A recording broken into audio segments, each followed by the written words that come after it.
कोणत्या कविता घेऊ? ही आमची विद्यानाथ आडके साहेब काय म्हणले माहिती आहे का? तुम्ही कोणत्याही कविता घ्या म्हणे, आमचे रसिक खतरनाक आहेत सगळे. अहो नाही, पण तरी बी म्हणे तुम्ही राजकारणावर घ्या, शेतकऱ्यावर घ्या, मैत्रीवर घ्या, प्रेमावर. म्हटलं प्रेमावर चालते का?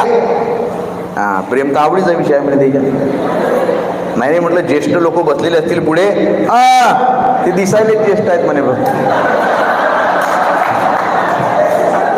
त्याच्या काळजामध्ये एक 22 वर्षाचा तरुण आहे, इंस्टाग्रामवर लाईव्ह असतो म्हणजे तो 8 घंटे. आता त्या 4 ओळी घेऊन बघतो मी तुमच्यातला तरुण जागृत आहे का? कशाला वाचला चेहरा, पाहिला का रिस्पॉन्स पब्लिकचा? तुम्ही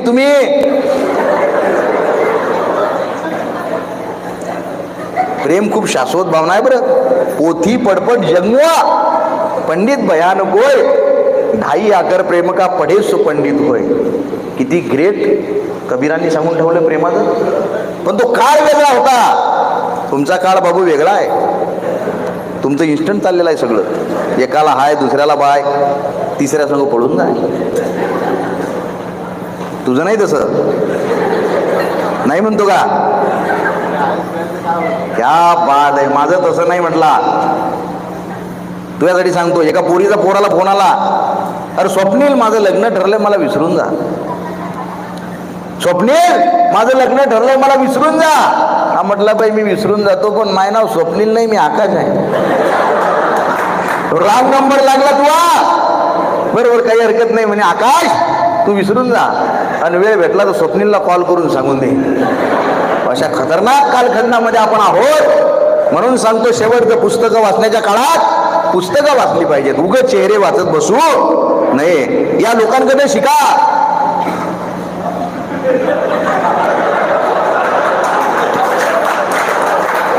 अहो त्यांनी त्यांच्या पुस्तकं वाचण्याच्या काळात किती मोठी झाली ती लोक, अशीच झाली का? त्यांनी त्यांच्या काळामध्ये फक्त पुस्तकं वाचली असती तर ते सगळे आज कलेक्टर असते. हा विषय वेगळा आहे, हा आपला चर्चेचा विषय नाही आहे. पण पुस्तकं वाचलेल्या काळात कशाला वाचला चेहरा, पुस्तके वाचणाऱ्याने उभा रस्ता बदलला रे, तिच्या एका इशाऱ्याने. जवाया जिंदगानीची उघडली फाटकी पाणी, जवाया जिंदगानीची उघडली फाटकी पाणी, मनाला मारला रफू.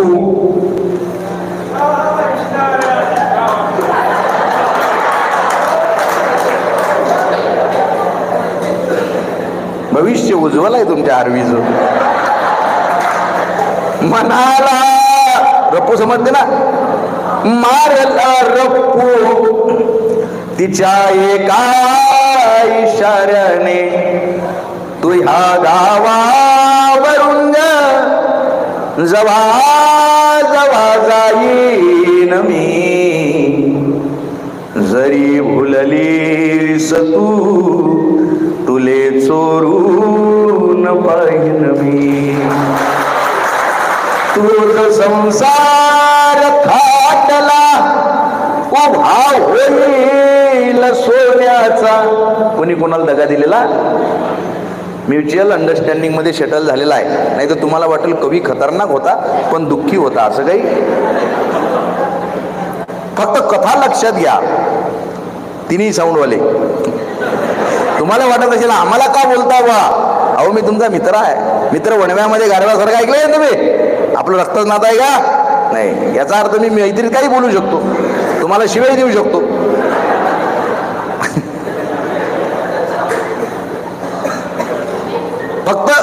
फक्त कथा काय आहे माहिती आहे का?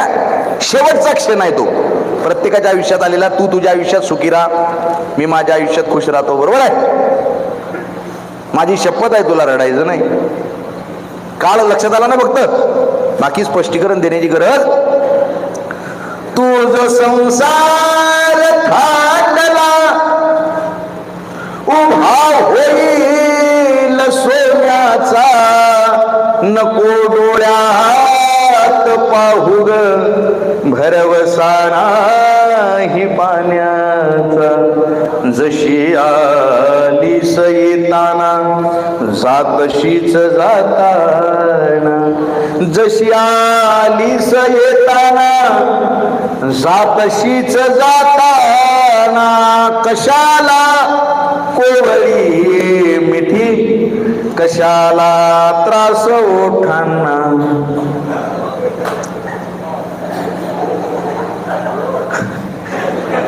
सगळ्यांनाच हे कळणार नाही.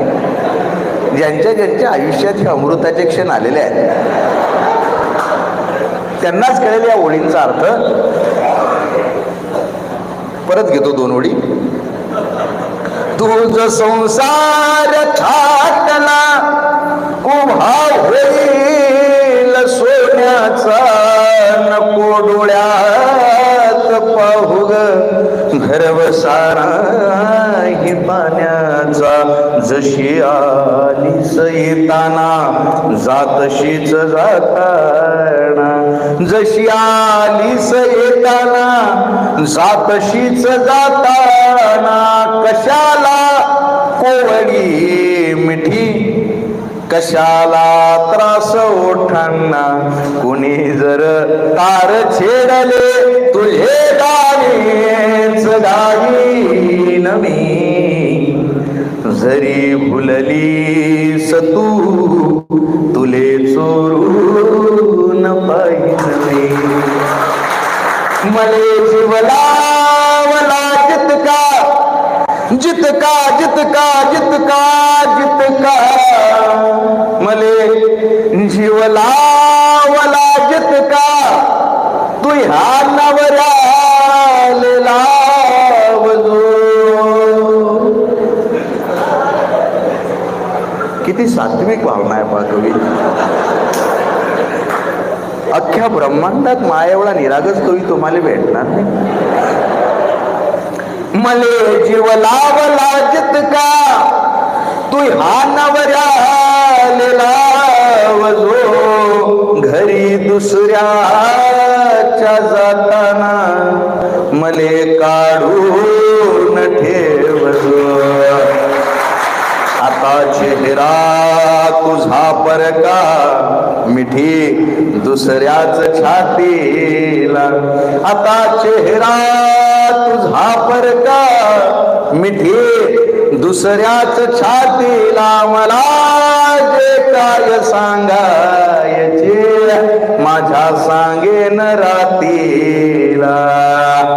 जराशी याद थोडी तू जरा काळीज झाली न मी, जरी भुललीस तू तुले चोरून पाहिन मी. कधी जर एकटा पडलो पडलो पडलो पडलो पडलो, कधी जर एकटा पडलो सांग दिसणार का ग तू खरी तळमळ बघायला, खोटी रुसणार का ग तू. सांगना सांगना सांगना चमत्कार घडेल का, सांगना सांगना सांगना चमत्कार घडेल का. माझ्या नावाचा फोटा तुझ्या काळजात पडेल का. आता ही विश्व शब्दांचे तुला कवितेस वाहीन मी, जरी भुललीस तू तुले चोरून पाहिन मी. गरज पडणार काठीची शेवट ही लहानपासून ज्येष्ठांपर्यंत सगळ्यांसाठीची कविता आहे. प्रेम फक्त तरुणांची जहागिरी आहे का? ही कविता मी राळेगण सिद्धीमध्ये अण्णा हजारेंच्या पुढे सुद्धा सादर केलेली आहे. त्यांना आवडलेली आहे. वन्स मोर होता या कवितेला बाकीच्या लोकांकडनं.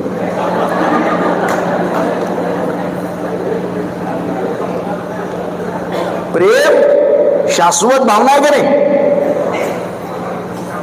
आता कवितेला तुम्ही जुळले बरोबर. शाश्वत भावना आहे का नाही?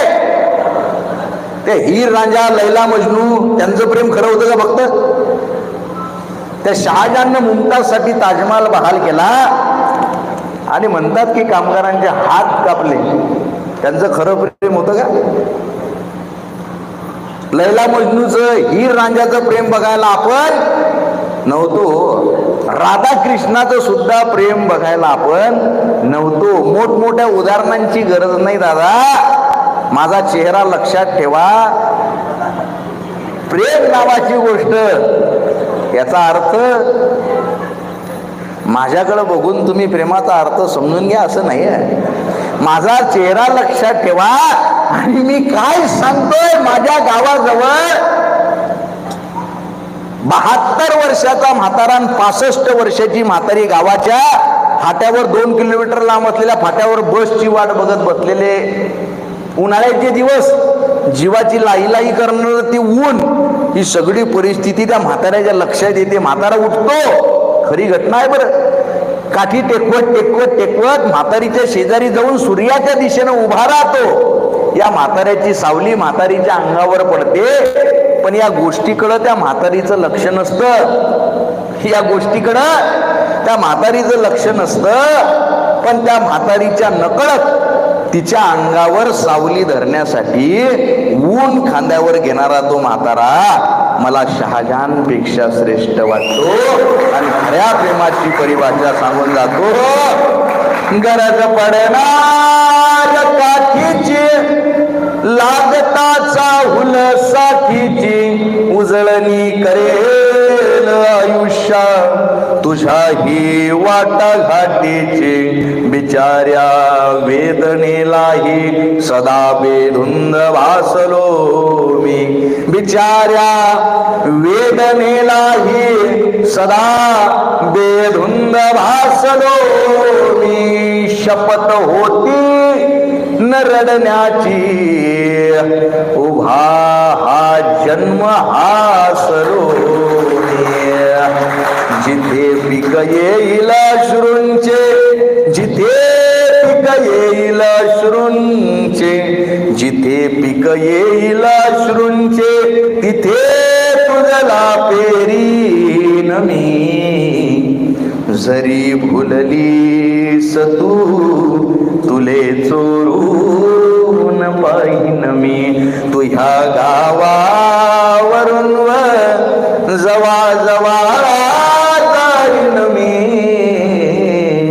जरी भुललीस, काय झालं?